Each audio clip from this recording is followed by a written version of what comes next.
Picture this. It is the second week of February. There is frost on the inside of your garage window. Your heating bill arrived 3 days ago and you have not opened it yet, because you already know what is inside. You can feel it every time the vents kick on. That low hum. That dry heat that disappears the moment it touches the ceiling.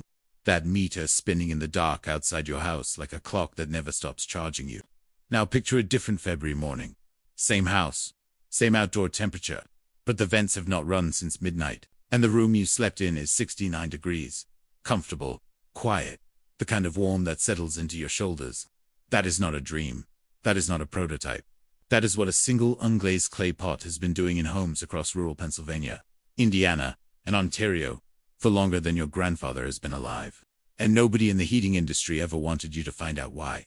By the time this video ends, you are going to know exactly how to build this system yourself. This weekend, with materials that cost less than a dinner out. You are going to understand the science behind it in plain English. You are going to hear the names of the real people who documented it. And you are going to understand, clearly and specifically, why that documentation was never put in front of you by the companies whose entire business model depends on you paying a monthly bill for the rest of your life. I am not going to ask you to believe me up front. I am going to show you the evidence and let you decide. Stay with me.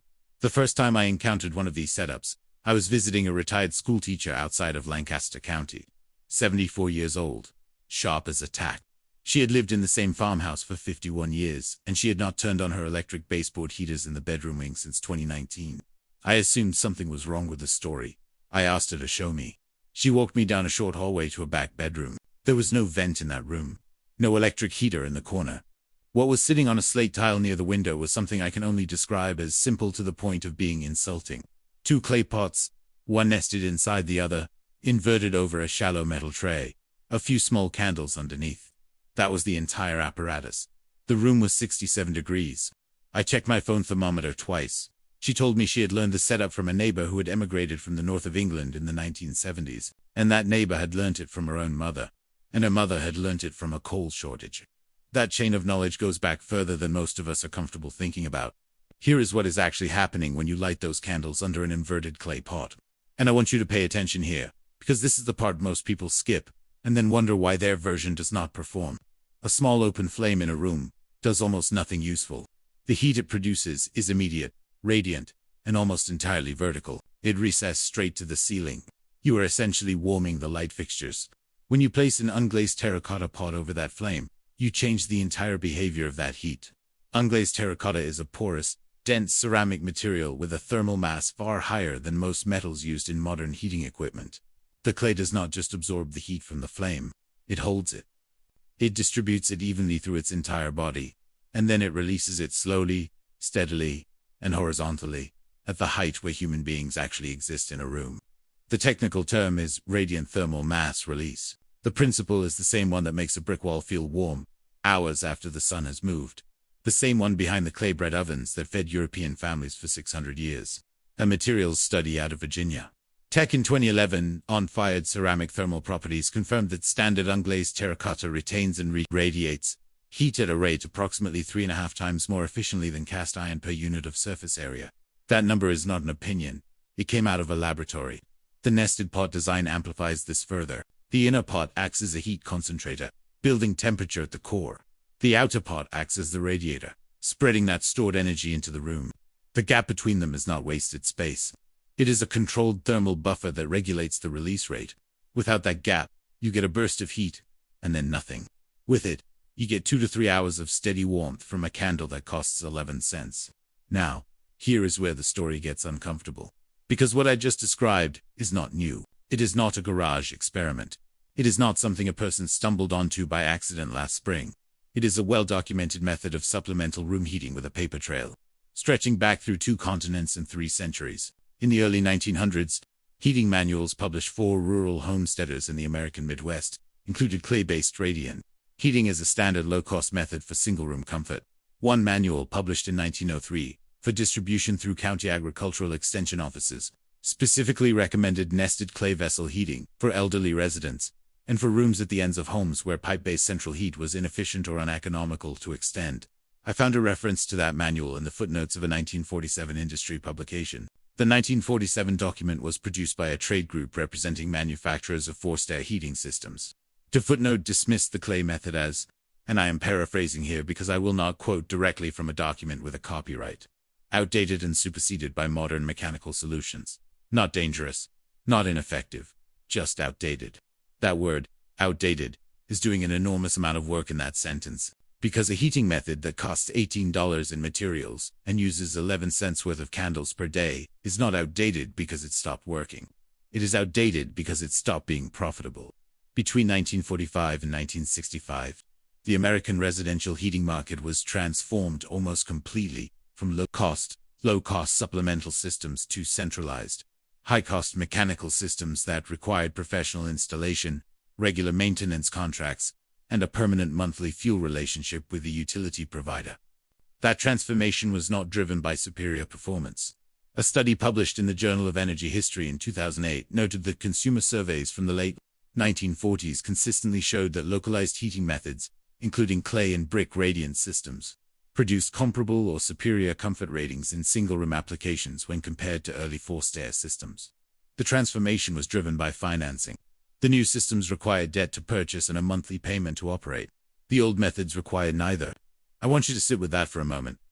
The average household in the United States, the United Kingdom, Canada, and Australia now spends between $1,800 and $2,400 per year on home heating, depending on the region and the fuel type. If you are 50 years old today and you live another 35 winters, and those costs increase at even a modest 2% annually, you will spend somewhere between $70,000 and $90,000 keeping your home warm between now and the end of your life. $70,000 to $90,000. The materials for a clay pot radiant heater that can warm the room you actually spend your evenings in cost under $20. The candles to run it through an entire winter cost between $40 and $60, depending on what type you use. I am not telling you this to make you angry. I am telling you this because the gap between those two numbers represents a choice. And the only reason most people have never been offered that choice is because one side of it is not profitable enough for anyone to advertise. Here is the complete build. No special tools. No prior experience required. You need 2 unglazed terracotta pots. One large, approximately 14 to 16 inches across. One small, approximately 6 to 8 inches across. You need a 1/4-inch threaded steel rod, long enough to pass through both drainage holes with room to spare. You need 6 metal washers and 4 hex nuts that fit that rod. You need a shallow metal baking tray, the kind used for roasting vegetables or baking bread. And you need a flat, non-combustible base, a ceramic tile or a piece of slate, at least 12 inches square. Thread the rod through the small pot first. Washer, not on the inside. Washer on the outside. Then through the large pot. Washer, not on the inside. Washer on the outside. The 2 pots should nest with the small one suspended inside the large one, separated by roughly 1.5 inches of airspace all around. The combined unit gets inverted, drainage holes facing down, and set on 2 small clay feet, or 2 bricks that give you 3 inches of clearance underneath. The metal tray goes under the assembly on your non-combustible base. Into the tray go 4 to 6 tea light candles, evenly spaced. Light the candles, set the pot assembly over them. Walk away for 20 minutes. Come back and hold your hand about 8 inches from the outer pot surface. You will feel it. Not burning heat. Steady, even, dry warmth radiating outward at sitting height. Within 90 minutes in a well-insulated room of average size, you will see a measurable temperature rise. In smaller spaces, a bedroom, a study, a reading room, the difference is significant enough that you will notice it without a thermometer. Now, I told you at the start of this video that there was something the heating industry specifically never wanted you to connect together. Something that takes this system from useful to genuinely remarkable. It is not a secret in the sense of being hidden. It is a secret in the sense that it has been sitting in plain sight inside agricultural records and farmhouse practice guides for over 100 years, and nobody making money from your heating bill has ever had a reason to point you toward it. Here it is. Winter air is dry. Forced air furnace heat makes it drier. Dry air at 68 degrees feels meaningfully colder to the human body than humid air at 64 degrees. Your skin loses heat faster. Your airways feel it. Your sinuses feel it. Your sinuses feel it. Most people respond by turning the thermostat up. The furnace runs more. The bill goes up. The air gets drier. The cycle repeats. What breaks that cycle is moisture. In the metal tray beneath your clay pot assembly, alongside the candles, place 2 small shallow dishes of plain water. Not touching the candles, just positioned between them in the tray. As the assembly heats and the ambient temperature around the tray rises, that water evaporates slowly and continuously into the room air. The result is not steam. It is not visible. It is a gentle, steady increase in relative humidity directly in the space where the heat is being released. Researchers at the University of Minnesota's Indoor Environment Program published findings in 2014 showing that increasing indoor relative humidity from 20%, which is common in forced-air heated homes in winter, to between 40 and 50%, which is the range associated with human comfort, produces a perceived temperature increase of between 3 and 5 degrees without any change in actual air temperature. 3 to 5 degrees of perceived warmth from 2 small dishes of water. The Department of Energy's own published guidance on residential heating efficiency acknowledges that thermostat settings can be reduced by 2 to 4 degrees in properly humidified spaces without any reduction in occupant comfort. That is a direct reduction in heating costs of between 6 and 12%, compounded every single year. That guidance is on their website right now. What their website does not tell you is that 2 dishes of water in a clay pot system will produce that humidity in the specific room. You are sitting in for exactly 0 additional cost. That is the connection nobody in the industry will ever make for you. A basic build will work. A refined build will work for years without attention. 3 things matter more than most people realize. The first is pot quality. Commercially sold terracotta garden pots from large chain stores are often manufactured quickly, fired at lower temperatures, and sealed with a light surface treatment that reduces their thermal absorption capacity. For this application, you want raw, untreated, hi-fi terracotta. Tap the pot with your knuckle before you buy it. A well-fired clay pot rings briefly, like a dull bell. An under-fired or treated pot makes a flat thud. The ring is what you want. Estate sales, salvage yards, and agricultural supply stores often carry older American-made pots for a few dollars each. Those older pieces were built for exactly this kind of sustained thermal cycling. The second is candle type. Standard paraffin tea lights work. But beeswax tea lights burn at a higher temperature, produce more BTUs per hour, burn longer per unit, and leave no synthetic residue on the interior of the pot over time. Synthetic fragranced candles should be avoided entirely. The fragrance compounds are not designed for sustained combustion, and they coat the inner surface of your clay over time, gradually reducing its porosity and therefore its thermal absorption. Plain beeswax, no fragrance. You can find them in bulk at natural food stores or online at a cost that works out to about 14 cents per candle. They are worth the small difference. The third is placement. Most people set their assembly in the middle of the room and wonder why one side of the room warms faster than the other. Position your clay pot in the corner of the room at the opposite end from the primary doorway. Heat in an enclosed space naturally moves toward openings. Placing your heat source at the far end of the room from the door creates a gentle convective flow that circulates warm air more evenly through the entire space. A small battery-operated clip fan set to its lowest speed on the far windowsill, blowing inward, dramatically improves that circulation without any additional cost. I want to give you a few specific accounts because I think they matter more than general claims. A retired postal carrier named Thomas, living outside of Halifax in Nova Scotia, wrote to me after watching an earlier version of this content. He heats a 700-square-foot cabin with 3 clay pot assemblies and a small battery fan. His propane consumption last winter was $63 for the entire season. His neighbor in a similar structure paid over $800. A woman named Beatrice in rural Victoria, Australia, with no mains gas connection, heats her reading room and bedroom every evening from April through September, using a single 2-pot assembly with 4 beeswax tea. She told me her overnight electric usage dropped by nearly 40% in the first winter she used it. A man named Gordon in Cumbria, England, who worked as a heating engineer for 31 years, reached out specifically to tell me that the thermal mass principle underlying this system is the same one used in commercial radiator design, that it has been understood and documented in engineering literature for over a century, and that the reason it never found its way into residential low-cost applications is, in his words, entirely commercial rather than technical. 31 years as a heating engineer. Entirely commercial rather than technical. That sentence is worth more than any study I could cite. I know there is someone watching this who is ready to point out that a candle cannot meaningfully heat a room, that the thermodynamics do not support it, that I am overstating what a small flame can accomplish. That person is half right. A candle in open air cannot heat a room. That is true. What a nested clay pot system does is capture the heat that a candle would otherwise waste, store it in a material with high thermal mass, and release it over a period of hours rather than seconds. The total energy output is identical to what the candle would produce, regardless. What changes is the efficiency of delivery. Your forced air furnace, operating at typical residential efficiency ratings, converts between 80 and 95% of its fuel input into usable heat. That sounds impressive, but that heat is delivered into the ductwork of your entire house, including every room you are not sitting in, and it rises to the ceiling of every room it enters before it has any meaningful effect on the air temperature at the height where you are sitting. A clay pot system with 4 tea lights delivers 100% of its output into the specific room you are in, at the specific height where you are seated, over a period of 2 to 3 hours from a single lighting. The question is not whether a candle can heat a room.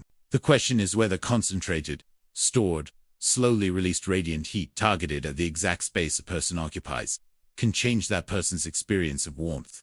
Every engineer who has ever measured this says yes. I am going to be direct about this because getting it wrong matters. The clay pots assembly, as I have described it, is among the safest supplemental heat sources you can operate in a home. The outer pot surface at peak temperature reaches approximately 200 degrees Fahrenheit, which is hot enough to be uncomfortable if touched, but far below the ignition point of wood, paper, or standard household fabrics. Place the entire assembly on a non-combustible base, ceramic tile or slate, at least 12 inches square. Maintain 12 inches of clearance in all horizontal directions from curtains, furniture, and bedding. Never leave the assembly operating in a room where children or pets are unsupervised. Do not attempt to move the assembly while it is in operation. The pots retain significant heat for up to 2 hours after the candles burn out. Never use glass or glazed ceramic vessels as substitutes. Glass is not designed for thermal cycling and can crack or shatter under sustained heat. Glazed surfaces reduce thermal absorption and are unpredictable under extended direct flame exposure. That is it. Those are the real precautions. Observe them, and this system is safer than the electric space heater sitting in most people's basements. Here is what I want you to take away from this video. The knowledge that kept families warm in small rooms without enormous monthly bills did not disappear because it stopped working. It was replaced by a more profitable system, and the replacement happened so thoroughly, across so many decades of advertising and home improvement culture and builder incentives, that most people alive today have never encountered the original. You have encountered it now. For under $20 in one Saturday morning, you can heat the specific room you live in, the chair where you read, the bedroom where you sleep, the workshop where you spend your winter evenings, without touching your thermostat, without the furnace cycling, without that envelope in the mailbox that you already know is going to hurt before you open it. 2 pots, a metal tray, a handful of candles, 2 small dishes of water. Your grandmother's grandmother would have recognized every piece of it. Tell me in the comments which room you are going to try this in first. The bedroom, the study, the workshop, the chair by the window. Be specific. I read every comment, and I want to know where this is going. If you found this useful, share it with someone who is dreading their next heating bill. Not everyone will act on it, but the people who do will remember that you showed them. And if you want to stay on this path, the next video I am building is about a particular kind of earthenware storage practice that extended food shelf life in root cellars through the entire winter months before refrigeration existed. The numbers on what was preserved and for how long will surprise you. I will see you there. Stay warm, stay practical, and remember, the most useful knowledge in the world is usually the simplest. It just takes someone willing to look past 60 years of advertising to find it again.